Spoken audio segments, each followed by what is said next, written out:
ਇਹ ਸ਼ਰੀਫ ਖਾਨਦਾਨ ਜਿਹੜਾ ਨਾ ਐਡਾ ਕੋਈ ਢੀਠ ਤੇ ਸਾਬਤ ਕਦਮ ਖਾਨਦਾਨ ਹੈ ਨਾ ਭਈ 25 ਕਰੋੜ ਆਵਾਮ ਇਹਨਾਂ ਤੇ ਥੂ ਕਰਕੇ ਥੱਕ ਚੱਲੀ ਹੈ। ਲੇਕਿਨ ਇਹ ਐਸੇ ਬੇਸ਼ਰਮ ਤੇ ਬਗੈਰਤ ਨੇ, ਇਹ ਬਿਲਕੁਲ ਨਹੀਂ ਥੱਕਦੇ।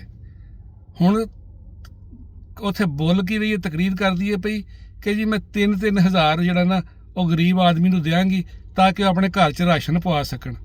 ਬੇਸ਼ਰਮ ਔਰਤ, ਤੈਨੂੰ ਪਤਾ ਹੀ ਨਹੀਂ ਗਰਾਊਂਡ ਤੇ ਕੀ ਹੋ ਰਿਹਾ, 3000 ਨਾਲ ਕੀ ਆ ਰਿਹਾ। ਇਹ ਤੂੰ ਇਹ ਵੀ ਨਹੀਂ ਦੇਣੇ। ਇਹ ਨਸਲ ਹੈ ਹੀ ਨਹੀਂ ਕਿਸੇ ਦਾ ਭਲਾ ਕਰਨ ਵਾਲੀ। ਇਹਨਾਂ ਨੇ 50 ਬੰਦਿਆਂ ਨੂੰ ਪੈਸੇ ਦੇਣੇ ਨੇ ਤੇ ਬਾਕੀ 2 ਲੱਖ ਦੇ 3 ਲੱਖ ਦੇ ਪੈਸੇ ਇਹਨਾਂ ਨੇ ਆਪ ਜਿਹੜੇ ਨੇ ਨਾ ਪੁੱਠੀਆਂ ਸਿੱਧੀਆਂ ਖਾਤਾਂ 'ਚ ਪਾ ਕੇ ਨਾ ਤੇ ਉਹ ਸਾਰੇ ਇਹਨਾਂ ਦੇ ਉੱਥੇ ਜਾਣੇ ਨੇ ਸਵਿਟਜ਼ਰਲੈਂਡ 'ਚ ਗੈਰ ਮੁਲਕੀ ਜਾਇਦਾਦਾਂ ਤੇ ਪ੍ਰਾਪਰਟੀਆਂ ਬਣਾਉਣ ਦੇ ਵਿੱਚ।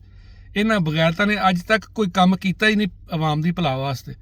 ਕੋਈ 35-40 ਸਾਲਾਂ 'ਚ ਕੋਈ ਇੱਕ ਇੰਟਰਨੈਸ਼ਨਲ ਸਟੈਂਡਰਡ ਦਾ ਮਨਸੂਬਾ ਇਹਨਾਂ ਕੋਲ ਨਹੀਂ ਬਣ ਸਕਿਆ।